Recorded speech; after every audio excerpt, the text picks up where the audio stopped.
Okay, so in today's episode, I'm super excited with this wonderful guest of mine. I've been knowing her entire life, and the reason for that is because she's my daughter, Brianna. Listen, she's been in the family business since she was 7. I don't think she realized it though till she was about 21. So with that, I want to give you my daughter, Brianna. What we're going to be doing today is giving you some information on family business, right? And on the importance of building family legacy through business, right?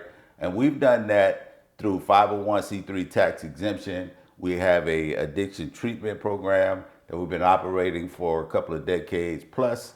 And so we're going to just be discussing things like that today. So welcome to the episode. Thank you so much for tuning in. Like, share, subscribe, tell all your friends to tell a friend. And once again, welcome, Brianna. Thank you. You're Thank you quite for welcome. having me. Yeah, absolutely. So let's talk about the importance of 501c3 tax exemption and what that is. Because a lot of people don't know what 501c3 tax exemption is. They don't know that it's charities and foundations. Most people think about them, and when they talk about them, they're thinking about like nonprofits. But I don't like that term. I don't like that Right. term because I think it causes people to have a poverty mindset, thinking that because it's nonprofit, you got to struggle, you got to be on the struggle bus, and everything's got to be hard. You got to do bake sales and all this kind of stuff. So enlighten us on why one what 501c3 is, and two, how do we go by getting approved for it, and then three, I guess we could talk about why it's important in terms of building family legacy. Okay. Okay. So starting off, a 501c3 tax exempt organization. So first of all, the 501c3 is the tax code. So a lot of people go into it thinking I'm going to have a 501c3 organization when that is strictly the tax code. That's what the government recognizes you by. And so it's the tax code that goes along with the application for tax exemption for an organization. So basically, the government wants to know what are you going to do? What are you going to do that's charitable for the community that you need tax exempt status so that you would not have to pay taxes on the organization's earnings. So for that, it would need to be something charitable, a foundation, something charitable. So something with education, something with preventing homelessness, preventing teen pregnancy, and then treatment. So treatment of whatever the problem may be. So that is how you get your tax exempt status from the IRS. And the second question was again. So let me ask you this question. So because you could do those activities, so you mentioned something about educational too, right? So then would you say that a business coach, could also qualify for tax exemption, being that they are educating people? Yes. So education qualifies. Yes. So when we say education, we're just not thinking about K through 12 education, secondary, higher education. Like you said, it could be a coach. So if you're teaching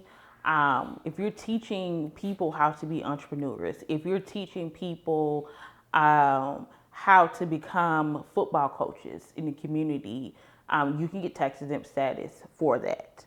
All of that follows up under education. Correct. So what about also like scientific purpose and religious purpose? So like most of the churches, people don't know that most churches are tax exempt organizations. Correct.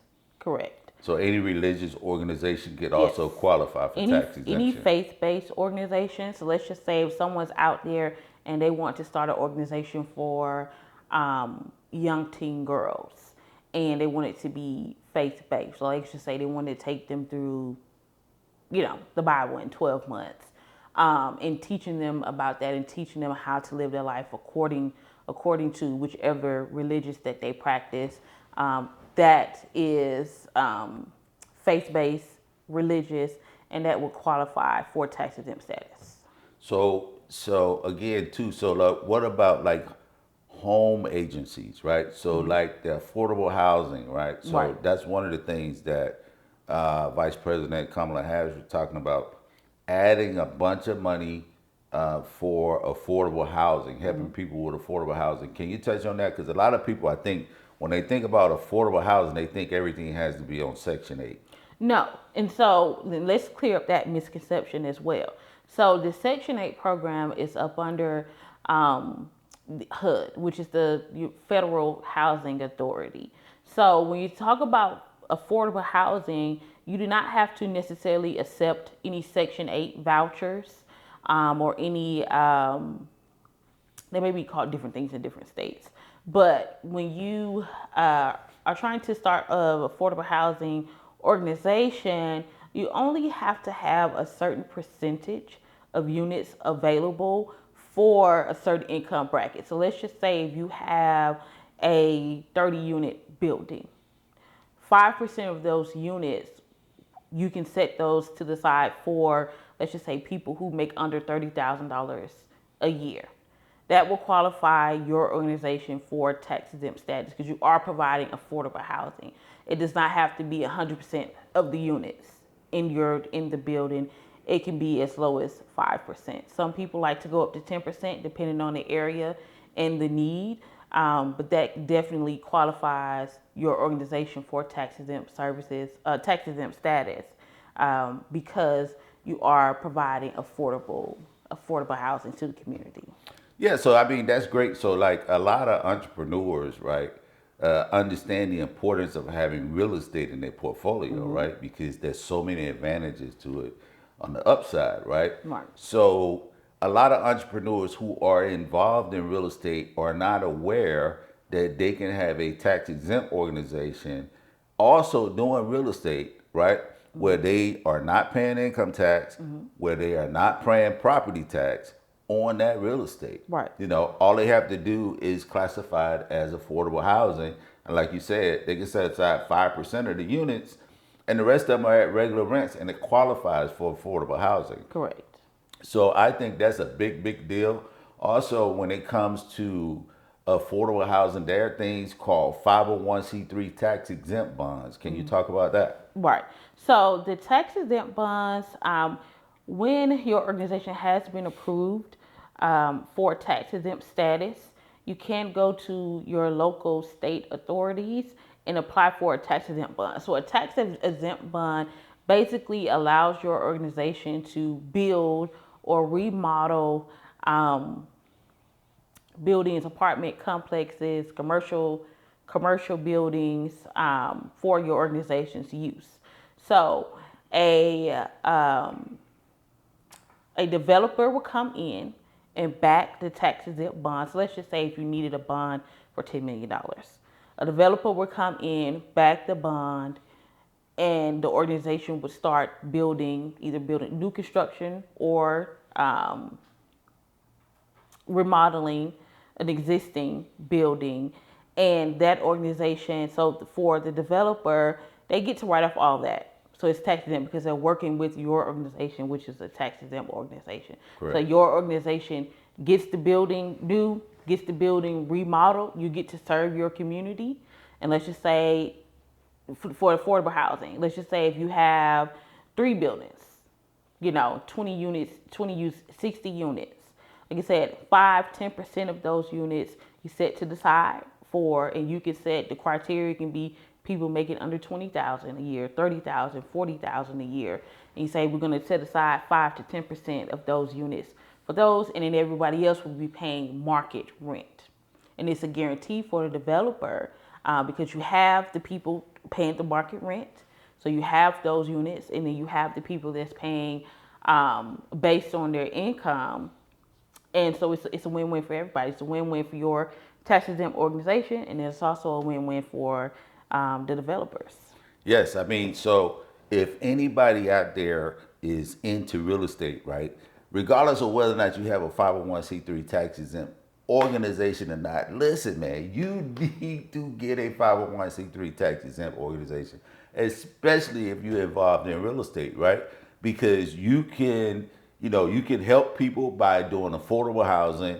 You can avoid paying. So basically, a 501c3 tax exempt uh, approval letter from the IRS is basically giving you a business to operate tax free. And this is the part that people don't understand. So a lot of people, when they start talking about like nonprofit and all of that, right?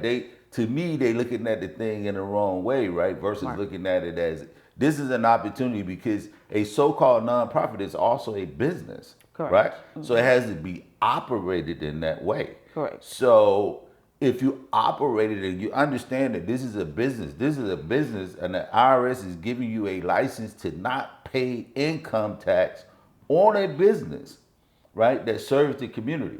Yeah, you gotta have a purpose. You gotta have a charitable purpose in terms of how you're gonna serve people and help people. But most businesses do that anyway, Yes. right? So for me, it's like, to have a business and to not have a charity or a foundation is like committing malpractice. Just like to me, if you have a business, right, you're a business owner and you don't have real estate in your portfolio, something wrong with your thinking. At least that's from my perspective, right? So it's just a no-brainer to have a tax exempt organization because there's so many benefits in it. Not only do you get a chance to control, where your money go, Right. right? So rather than you giving all of the money to Uncle Sam, because they like to take the money, right? Correct. Rather than you giving all the money to them, you can develop a tax exempt organization, do something in the community, and control the flow of how your mission is going to go. Right. So let's talk about that and how people can, ensure that their mission is being fulfilled by having permanent board of directors. Right. So, a lot of people, when they first get started with their tax exempt organizations, they're going through the paperwork. They're like, okay, I need to stack my board full of people because traditionally, it has been passed down and taught that in order for I'm going to use the word nonprofit because that's what the public usually use. In order for your nonprofit to be successful, that your board needs to be stacked full of people and that your board goes out there and raise money for the nonprofit, for the business. Now, that can be a little tricky because when you have a board of 10, 15, 20 people, everybody's deciding, everybody's voting about what's going on, how the organization should run, what should the organization do next. Things can get a little cloudy, and then you can definitely get away from the initial mission and purpose of the organization because you have 10, 15, 20 people with Correct. input. So you may have one person that says, hey, so your organization may have started out for a community food bank. You want to give back to your community. Maybe your community is in a food desert. Maybe there isn't a grocery store within 10, 15 miles of your community, and you want to bring a food bank to the community. So you may have someone on the board who does marketing for their day job. So they may think, hey, we need to run ads, television ads, radio ads. Then you may have a nurse practitioner on your board, and they're like, hey, we need to do community events.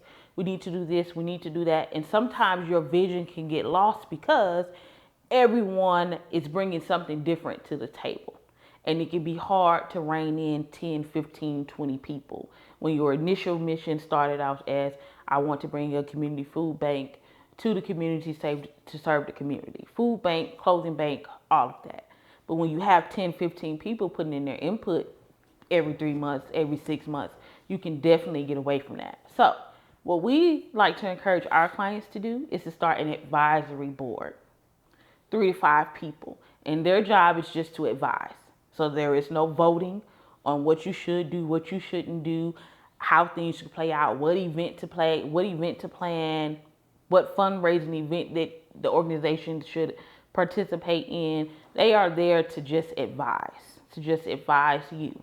So you sit down, you have your advisory meeting. Some people start off once a quarter, some people do biannually. And so you have 3 to 5 people that you trust on your advisory board, somebody who has sound judgment. And it's okay to have people from different walks of life, but again, their purpose is to advise. So they're not voting. They're not voting on what you should do. They're not voting on whether or not you should still be the head of your company. Because sometimes, a lot of times, that's what happens when you have a regular board of directors. You get people in there and they start voting, and somebody may have a bright idea of, hey, I don't like the way she's leading this organization or he's leading this organization when you started the organization. Your Right. name is on the bylaws, your name is on the articles of incorporations, but sometimes they can get big headed and think, hey, we don't need him or her anymore. We're voting on everything, we can do it. So we advise our clients to have an advisory board only. Yeah, so let's go a little deeper in that because that's like really important, right? Because I recall several people who lost their organization because they were going after these corporations, right? So corporations, give money to organizations to fulfill their uh, social impact Right. services, right? And so the corporations would say, okay, so we'll give you 20,000, but you give us a board seat, right? And so you give out all these board seats for $20,000, $30,000 or whatever it is, right? For the premise of that, right?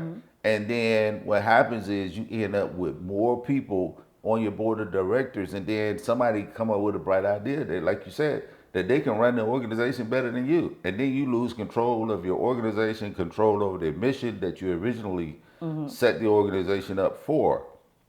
So it's very important that when you're setting up your organization, what we do with our clients is make sure that there's three initial board of directors, and that you can make your organization part of your family legacy and teaching them how to give back, right? By having permanent board seats to ensure that your mission is going forward Right. like you initially set it up for in the beginning, right? Right. So by having these advisory board seats is really good because, like you say, they don't have the ability to be able to vote on the direction of the organization, and so you don't lose control of your original mission and purpose for setting up the organization in the first place. Correct. So, I mean, that's a really big thing, and we advise our clients at Taxes and Hero. We advise our clients, that you got to make sure that you maintain control of the organization because everybody is not going to have the same vision that you may have for the organization,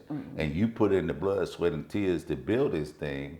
And so, let's talk about how like it's important that when you're setting up the organization, the wording and everything that you use, because a lot of people are doing prevention with their organizations, but they don't know how to say. They're not saying that nowhere in their documentation, right? Right. So they're doing things in the community, but they're not wording it in a way that is uh, put it in a position where the state or the county or the federal government It's not be attractive to get willing, funding. right? It's not attractive to get funding, right? So let's Right. talk about that. Right. So when we are advising our clients when we're completing the documentations, like for your articles of incorporation, so you want to make sure that it spells out exactly what your organization is doing, what you want your organization to do. So a lot of, like you said, a lot of people are already doing the work. A lot of people are already in the community helping people with HIV, rapid HIV testing, right? Helping people get on PrEP, passing out condoms, passing out doing pregnancy tests. So you want to make sure in your documentation that it lists out the things that you're doing and how are you, if you're saying that your organization is doing prevention by helping people get on PrEP or helping people get referrals for the rapid HIV testing. So you want to make sure that it's listed out in your documentation just like that, so that when it's time to get government funding, they know exactly what you're doing and exactly what you plan on doing with the money that you receive. So then, what's the issue then with a lot of people? Because I even see people on the internet. They almost begging people to like chase after grants. So what's the deal with that? Because like I do, that we prefer not to chase grants because it's like getting on a hamster wheel, right? And typically, what I found with grants is like So the grant may be $10,000, it may be $5,000, it may be 20, it may be $25,000, but that's not enough money to even hire one staff person. Right. So you get on the hamster wheel of chasing grants, right? And a lot of organizations do that, particularly the organizations who consider themselves nonprofits, Right. right? So they go chasing after grants and they wondering why they struggling. So sometimes people want to start an organization, a tax exempt organization, right? And they think of it as nonprofit, but then when they look at other people who they know struggling, they're like, I don't am want I any part." crazy to want to do this? Right. Right? They want to help people, Right. right? But there are a lot of organizations out there who want to help people and are helping people to a degree, but they don't know what they're doing. They don't have the proper guidance, right? Right. And so that was one of the reasons for the creation of Tax Exempt Hero, is to teach people how to don't get on the hamster wheel of chasing grants, right? But we set up organizations for our clients where it's contractable, right? Right. So that you can maximize your social impact using government contracts. Listen, the government contracts for everything, and especially community service things, right? So prevention and treatment. They contract those things out, social service items, right? So they need to provide social services for social ills, right? So the government looks for agencies in the community who provide treatment, who provide prevention. And a lot of organizations that are out there, they're doing preventions, but they don't know how to say that's what they're doing. Right. And they don't know how to document their documentation in a way to position themselves to be put in line for government contracts. Right. So it's amazing to me, right? And so that's one of the reasons why too we wanted to start this channel, is to educate people. So,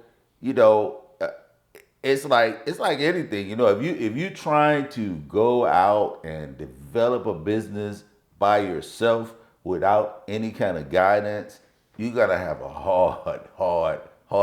I can tell you, I used to, I've been in business since I was 8, and most of the businesses that I did failed. And the reason why was because I was trying to do them on my own, one man business, And so business is a team sport. And so you need to learn how to build teams, build systems, and then delegate the management, right? So the same thing applies when it comes to tax exempt organizations. They are a legitimate business. And so people got to stop thinking about them as just, I'm just trying to do something to help people, and Right. not think about the business side, because it's a business that the government gives you a license to do business tax free. Right. So, I mean, it's just amazing. So you can tap in with us at taxexempthero.com, right? Fill out a questionnaire. We'll be happy to, have an interview with you to see how we can help you with your organization. But so let's talk about, because there are a lot of business owners and high achievers too, right? Let's not leave them out, right? Let's talk about how 501c3 tax exemption can be beneficial to those people who are already well off financially, right? But they just tired of paying so much money in taxes, and they have something that they want to do. A lot of them use private foundations. So let's talk about some of the benefits of private foundation. So one that comes to mind, right, is the fact that they can say they put $100,000 in their private foundation. They know that it's a family private foundation. They donate $100,000 to that private foundation. The goal of the foundation is to be able to help other charities, right? They only have to spend $5,000 of that $100,000 in the course of a year. So they can still control $95,000 in their tax exempt organization, tax free, Right. And use the $5,000 to help another organization. So they don't have to use 5% of their money in the course of a year. So that's a great benefit. Right. And the reason why a lot of wealthy people have private foundations. They don't have them. Yeah, they have they want to help people, right? And they are philanthropic, but they also use them as a part of their tax strategy. So you want to talk a little bit about that? Yes. So with the when you talk about the private foundations, when it came to mind, if you're here in Atlanta, if you're from Georgia, you know about Arthur Blank. So the Arthur Blank Family Foundation is a foundation that's been started many, many years ago, and that's exactly what they do. Once a year, they come together, they throw a party, they have a couple of charities in mind that they would like to, other charities in mind that they would like to donate to, whether it be homeless shelters, whether it be community clinics, whether it be a up and coming organization that's doing any type of education. There are a lot of organizations that's been started since COVID for tutoring. A lot of kids were struggling during COVID, so a lot of people want to start nonprofits for tutoring. So what they do is they get together once a year, throw a party, pick an organization to donate to. So they may say, hey, all of my wealthy friends, let's come together, let's get 200 people in the room. We want to raise $50,000, $75,000 for this organization, and they write a check, present it to the organization, and part of that money could come from the actual family foundation. Because again, they only have to donate 5%, and they can get their wealthy friends to donate the rest. So let's just say they may have only donated $20,000, but at the end of the night, they may have raised $75,000. And again, they still get to keep whatever they have in the foundation. Let's say if they have $200,000 in the foundation already, they still get to keep that. Yeah. And they donated the $20,000 tax free, and as well for the other wealthy individuals in the room that have organizations as well. So they can also write off the donation that they made. Yes. So the wealthy friends can turn around, write a check to their wealthy friend, and then they can write that off on their taxes as well, right? Yes. So they can write off up to 60% of whatever donations that they're making, right? And if you're making a donation to your own private foundation, you can write off up to 30%. I do not understand why people would not see the benefit of tax exemption. It's like having a business that is tax free. As long as you have a charitable purpose, you're looking to help other people. And again, I believe that most business people, that's the reason why they're in business. Correct. Because business people, we solve problems. That's what we do. So we're helping people. Right. So it makes sense for any entrepreneur to have a 501c3 tax exempt organization going forward. So you want to tell them how they can reach out to us to set up an appointment to move forward with getting a tax exempt organization? Yes, so you can reach out to us at taxexempthero.com. You can go on there and book an appointment. We'll be happy to talk to you about your organization that you want to start, or even an organization that you may have started. So you may have started an organization and just don't know what to do, where to start. If you should have a board, if you need a brick and mortar building, we're here to help you through it all. So tap in with us at taxexempthero.com. Yes, and also remember that affordable housing is coming really, really, really fast. They talking about putting over 300,000 units in the marketplace.